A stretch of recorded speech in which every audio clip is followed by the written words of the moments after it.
I'm here this morning in order to speak to you about the policing issues that are happening in KZN as well as in the Republic of South Africa. So I'm presenting this briefing to the citizens of this province and by extension the inhabitants of the Republic of South Africa, specifically about the work of the political killings task team. It's been spoken about a lot, I'm sure you know that.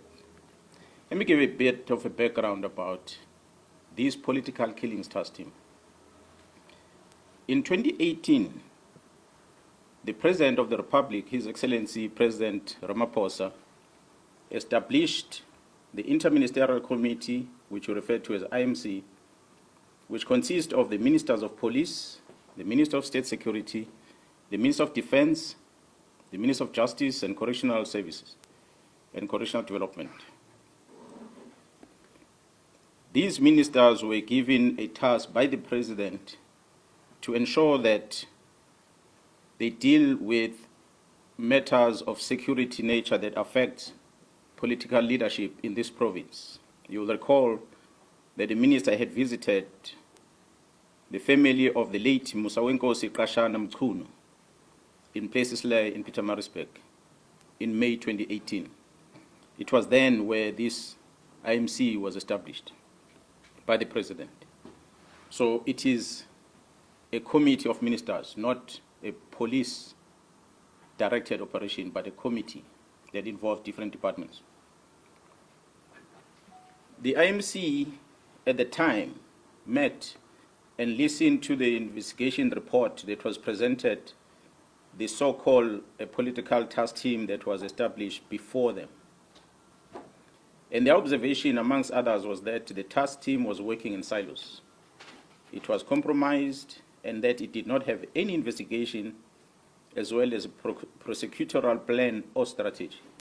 As a result, there was a little or no progress in the investigation and prosecution of these cases.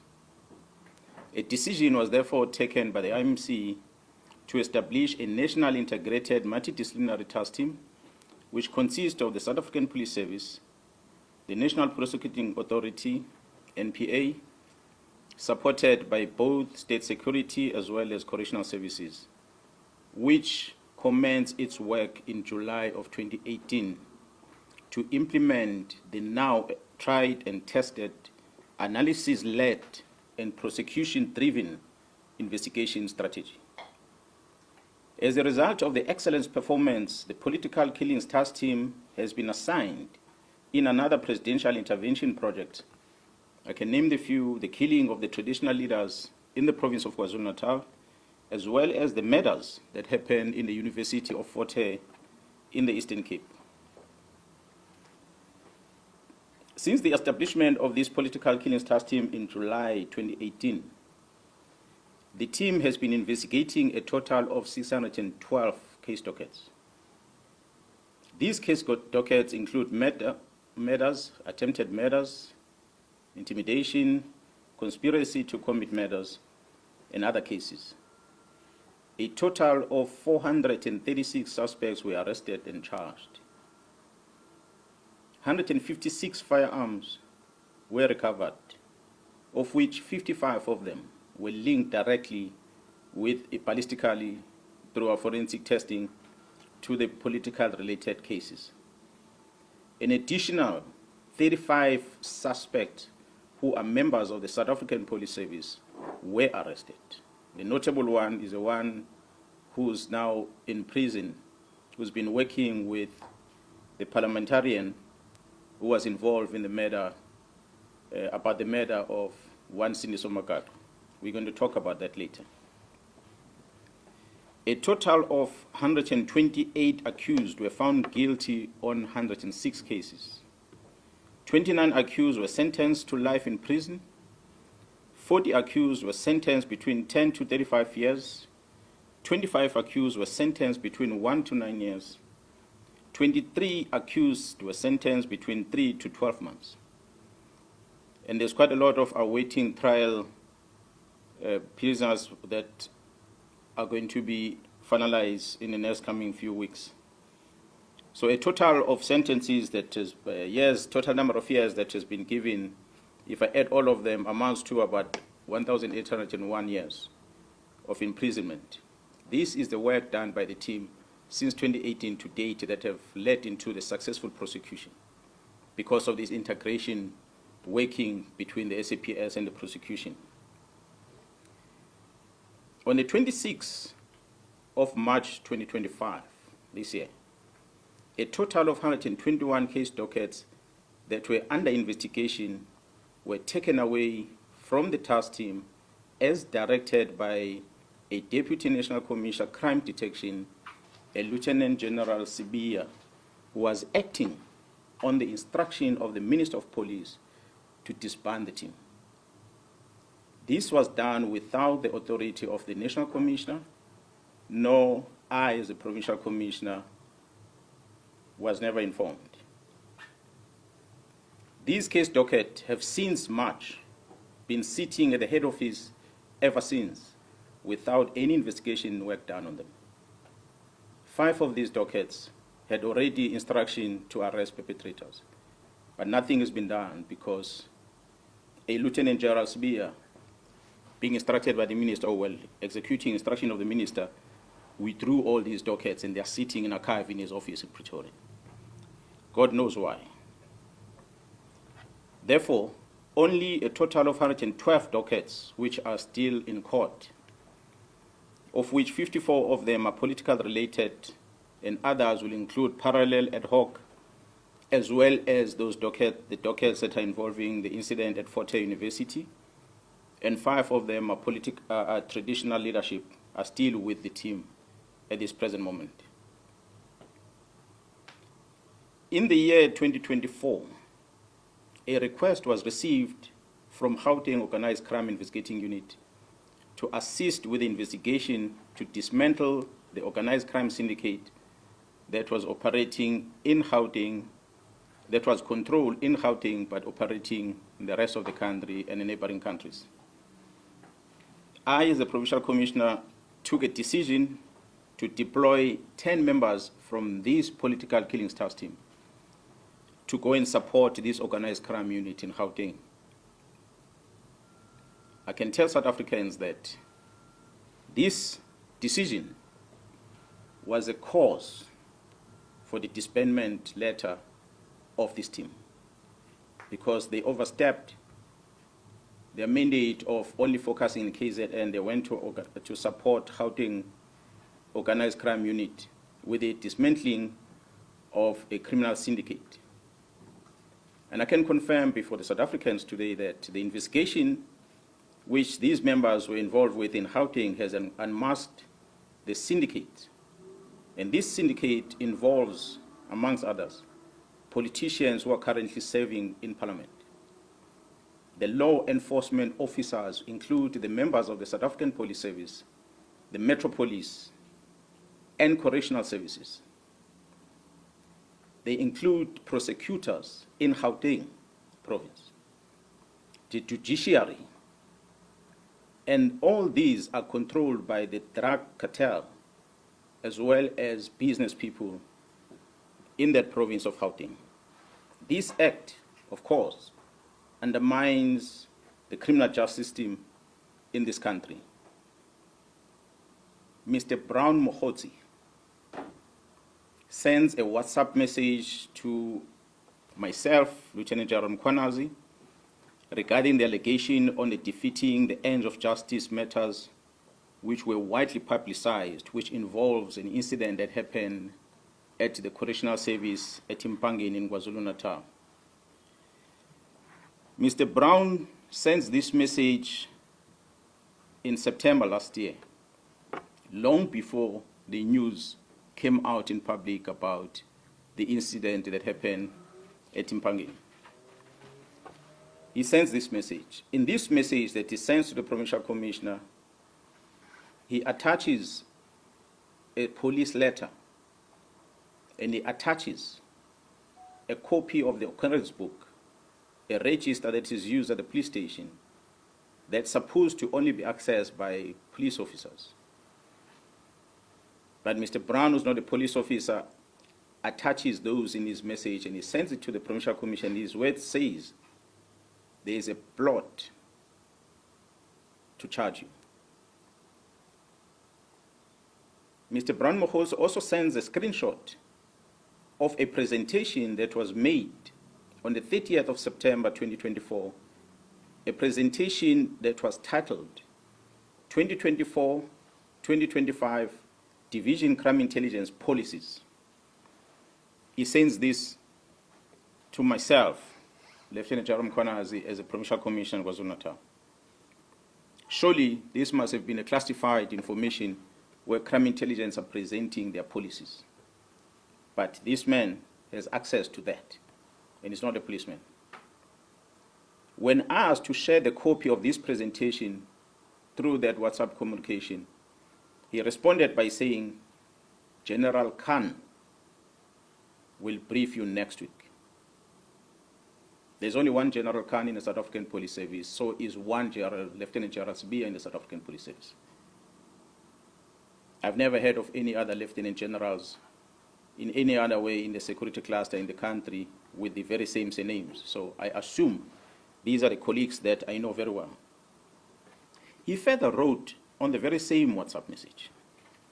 He said that, I quote, the minister is briefed. He has just arrived in Lusikisiki, end quote. You will recall, colleagues, that we had an incident in Lusikisiki, a mass murder that happened there.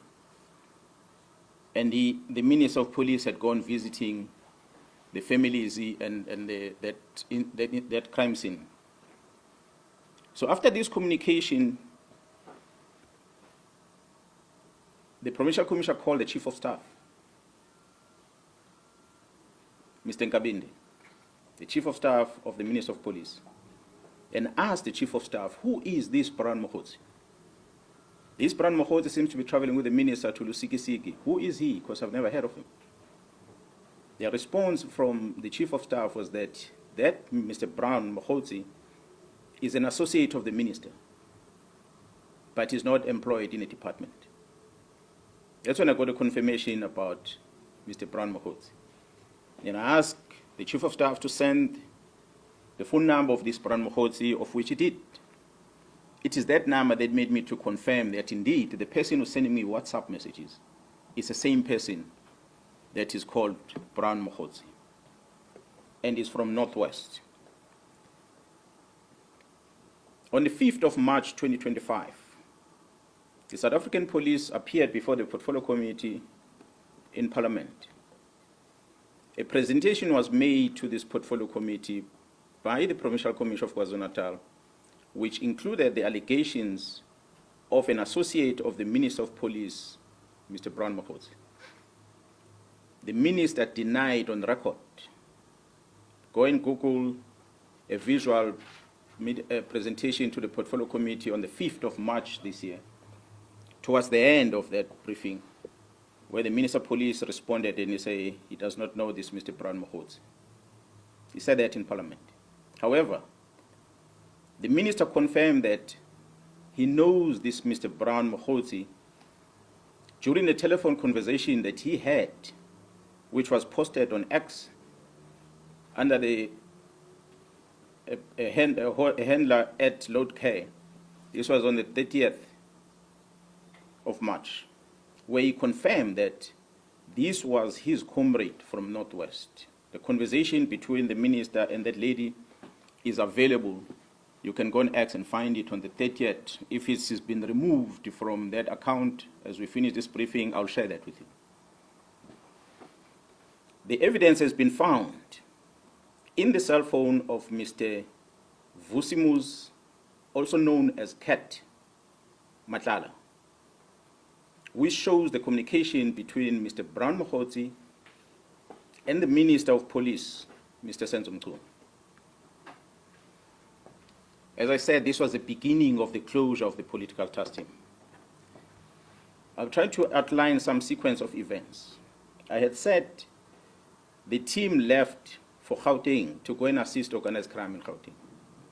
There was a shooting incident that had occurred in April 2024, where Mr. Swart, a QTech employee, was fatally shot while entering the company premises. QTech has been a long-standing service provider to Transnet. Shortly after the incident, 3 suspects, including a warrant officer, a South African Police Service warrant officer, a detective Tau Pule, were arrested in Johannesburg. During the arrest, weapons that were used in this matter, which was an AK-47 and a pistol, along with cell phones, were confiscated. I must applaud the team in Gauteng who had effected this arrest before the arrival of the team in KZN. It is the challenges that this investigating team of Gauteng encountered that led into the invitation to the KwaZulu-Natal police to go and assist. The KwaZulu-Natal Political Killings Task Team arrival, they took these weapons and they went and tested them. So they conducted a ballistic test in order to check whether these firearms were linked with that murder and many other murders perhaps that will have occurred in the country. Maybe let me pause on that one and come back into what had happened prior to us receiving the results from the task team, ballistic test result. On the 6th of December 2024, the task team visited the premises of the 2 of the high-profile syndicate, of which one, Mr. Katiso Molefe, was arrested for the murder of Mr. Swart of QTech. During that arrest, unusual activities were observed whilst the team were busy with the operation. These activities included a dispatching of members of the South African Police Service under the command of a senior manager at the head office to go and interrupt the operation that was unfolding. Fortunately, when they arrived there, the members realized that it is indeed a police operation, so they allowed the members to carry out their operation without disturbance. On the 30th December 2024, the ballistic expert issued a ballistic report which linked these firearms not only with the murder of Mr. Swart, but these firearms were linked with a number of high-profile cases. And these cases include very high-profile South African artists that were murdered in Gauteng, which occurred dating back as far as 2021. I'm not going to mention them, but we have them on record. On the 31st of December 2024, the Minister of Police, Mr. Senzo Mkhwanazi, issues a letter to disband the political killings task team and to suspend the filling of vacancies within crime intelligence. In January, February, and April this year, the Deputy National Commissioner Crime Detection, Lieutenant General Sibia, issued written instructions withdrawing all these cases from the task team to his office. On the 14th of May this year, 2025, the task team arrested Vusi Muzi, who is also known as Cat Matlala, for an attempted murder ×3.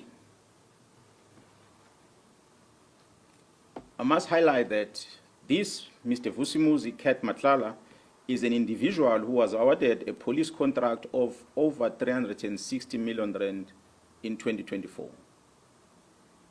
An analysis was conducted on electronic communication of this arrested person. This analysis reveals communication between the arrested Vusimus at Cat Matlala, Mr. Brown Mokhotsi, an associate of the Minister of Police, as well as the Minister of Police, Senzo Mkhwanazi. On the 1st of January, the letter is issued on the 31st. On the 1st of January, 2025, Mr. Brown Mokhotsi sends a WhatsApp to Vusi Muzi Cat Matlala and it reads as follows, I quote, "I have arranged a meeting for Sibiya and the minister. They must have a solution." And it follows another message. "The task team that came to your house and harassed you have been dissolved. They got the letter on Monday. As we speak, they are bringing all docket to Sibiya." This letter is issued on the 31st of December 2024.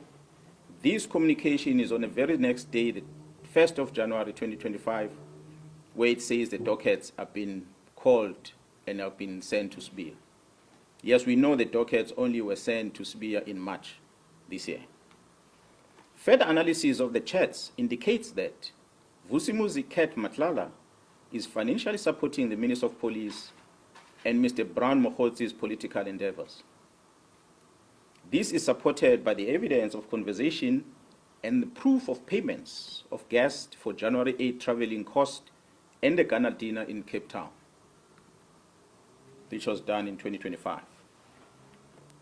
The proof of payment, we have it. As I said, we're going to share with you where Mr. Matlala is sending this proof of payment to Mr. Mkhwanazi.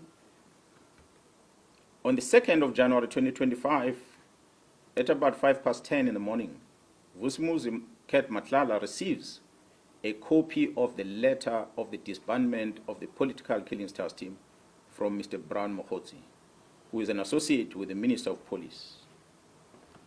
I pause to remind you that this is the very same Mkhwanazi that the Minister of Police had denied in Parliament and later confirmed to be his comrade but not involved with police matters.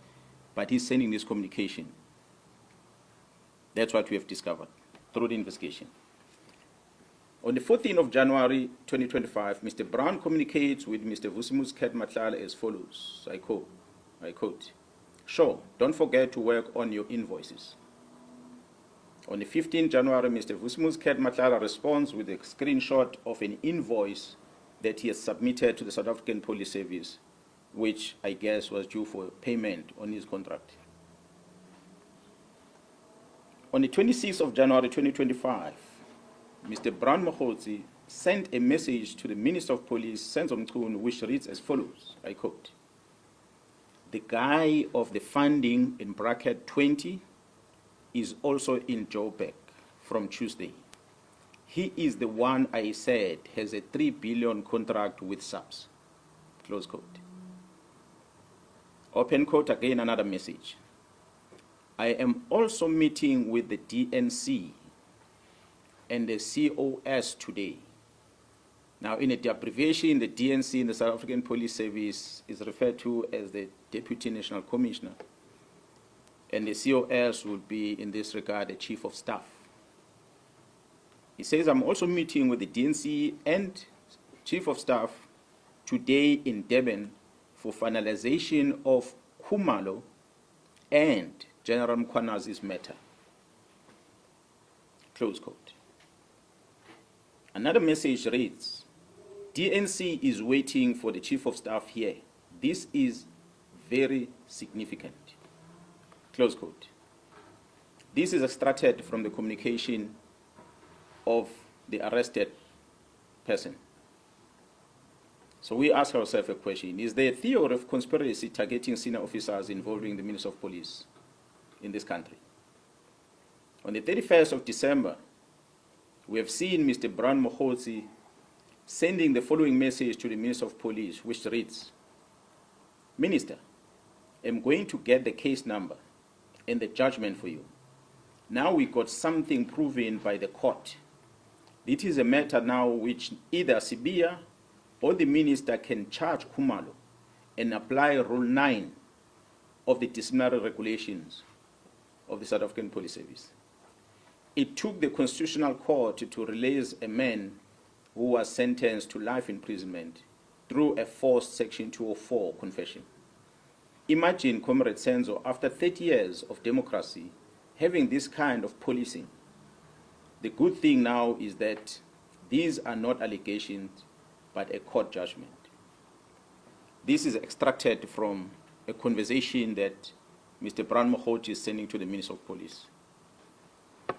On the 13th of May this year, the contract of Vusumuzi Cat Matlala was cancelled by the National Commissioner of the South African Police Service.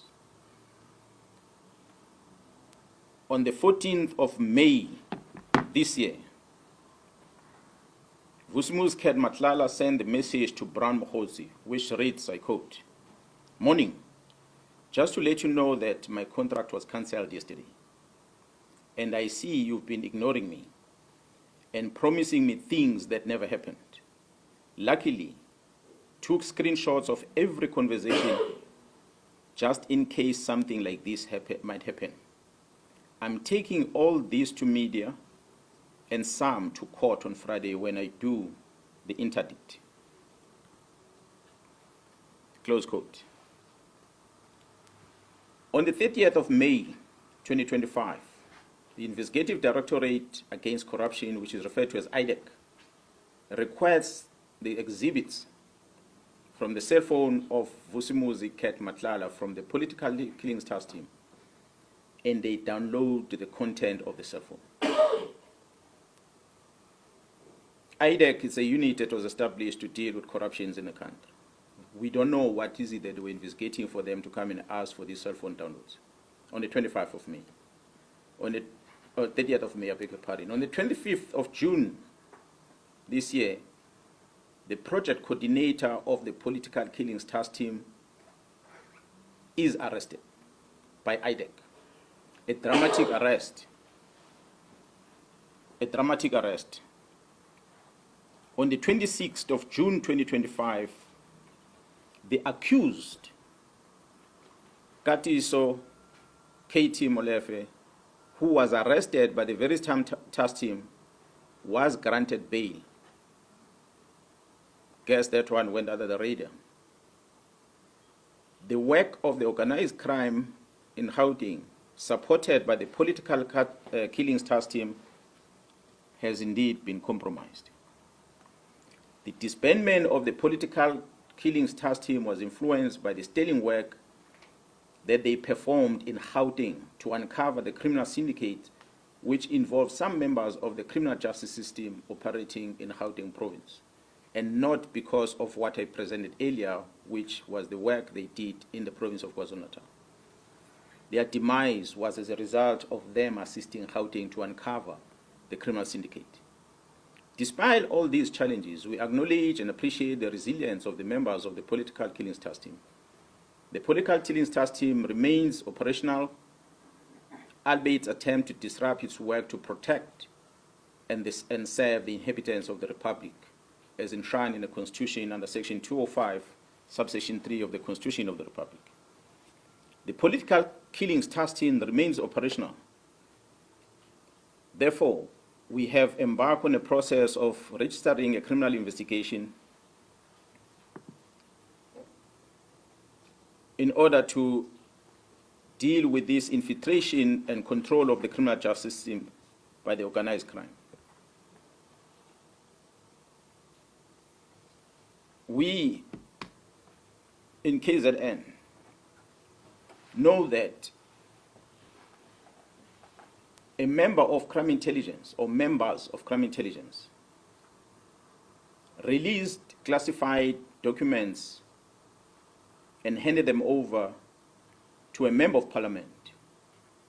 That includes vetting documents, as well as covert properties. We all know in the country that the Joint Standing Committee of Intelligence is the one that must supervise the operations of a secret fund account, not only for the South African Police Service, but all the intelligence agencies in the country. That the members of crime intelligence gave these documents to the member of parliament, and the member of parliament registered a criminal case in Gauteng where he was alleging that some of the officials within crime intelligence were issued fraudulent vetting clearance certificates. After opening the case, he sends a communication to the Minister of Police. He asks the Minister of Police to take these dockets and assign them to someone else. The Minister of Police Chief of Staff, Mr. Nkabinde, wrote a letter to the head of the NPA, newly established unit, which is referred to as IDEC, Investigating Directorate Against Corruption, to investigate these cases. These are allegations of a manipulation of a vetting process, not a state capture, not corruption. But IDEC receives this communication from the Minister of Police to take these dockets, and IDEC does exactly that.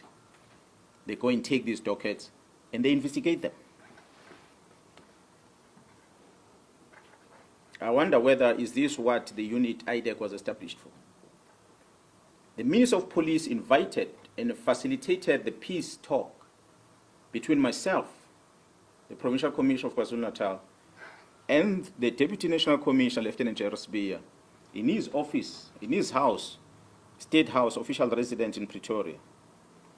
The purpose of the invitation was to try and create peace between myself and the Deputy National Commissioner. It was unprecedented. I've never seen in my life. The National Commissioner was present, but he just kept quiet because it was not his meeting. The Minister of Police felt that he must make me and General Sibia to find peace. Surely, there can never be peace between a criminal and a police officer.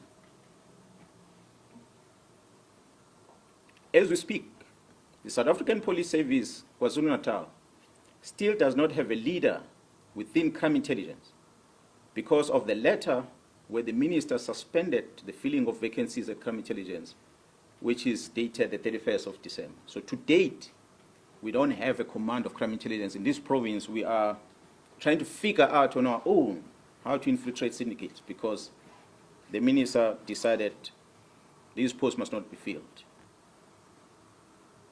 The crime intelligence at the national level has no commander as we speak. And we must thank the magistrate who made the ruling that went beyond what the charge sheet against the accused is about, which the members were charged on HR-related matters that dealt with filling of vacancies.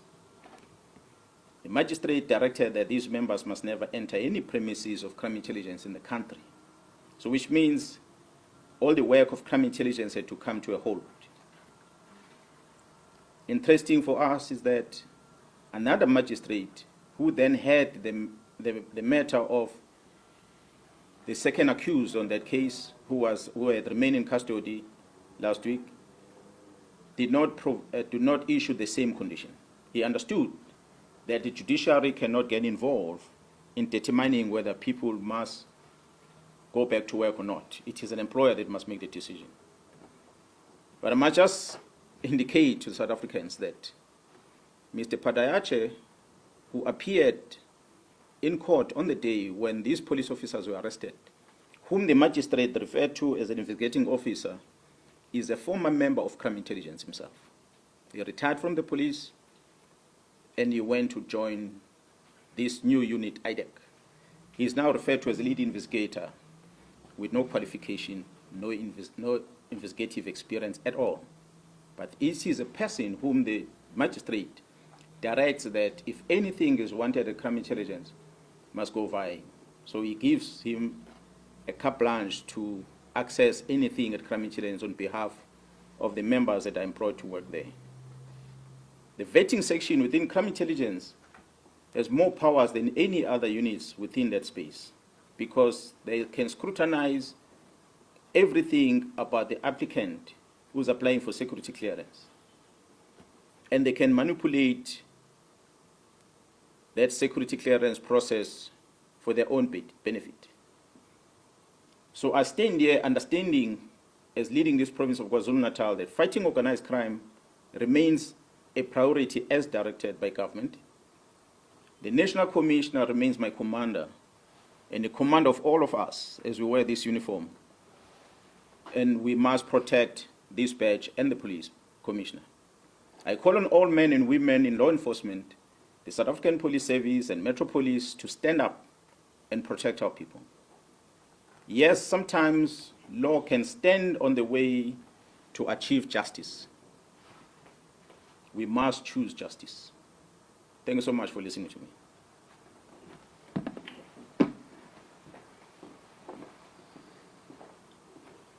Thank you, colleagues. That was the brief from the Provisional Commissioner. We going to share this with you to look at the numbers and stuff later on, after this briefing. Now it's time for you to ask questions related to this. Let me see by the show of hands. And with this one, we are doing only one round. And we are done. I've got 3 hands already. Jason, you go first. Thank you so much. Jason Tati from ENCA. General, thank you for the comprehensive update. I did hear you say that there will be a criminal investigation, but I want to ask you more directly. Would Minister and CBA be investigated, or are they being investigated as we speak for this? Because from what you've outlined, there are clearly a number of crimes that have been committed there, and these are the names that have been central to what you've been outlining. The second part of this is, what does this mean for your working relationship, for the work that you do here with your team? Considering that there is this, it's more than an elephant in the room, but considering that there is this, how will this impact the work that you do? And I think the last question is, with everything that you've said here now, what do you foresee happening to you? Do you see any implications for yourself based on everything you've reported? Thank you. I'll take one. I'll answer to each one of you. I'm a police officer who understood the task at hand. When I joined the service, it was my resolve to make sure that I deal with criminals head on. Hence, I had chosen a career within the combating side of policing. That's what led me to work in the units that I worked for over time. Yes, I've been a provincial commissioner, and I'm still a provincial commissioner, coordinating different types of policing operations in this province. And I've been involved with a lot of operations in the country in the past. And I understand that at this present moment, the war that we are facing is so serious that it deals with high-level senior officers within the criminal justice system. Therefore, it is important for us to go into a combat mode. It is important for me to make sure that I take on the enemy directly. So when you see me and you see this management and you understand that we have hard-working men and women, not only in KZN, but across the board in the country, who doesn't like crime, who doesn't like these criminals. I, fortunately, am a citizen in this country. My families are spread across different provinces. So it is my duty and the fellow police officers to protect them. So I'm not going to surrender their freedom. I'm not going to surrender their safety to anyone.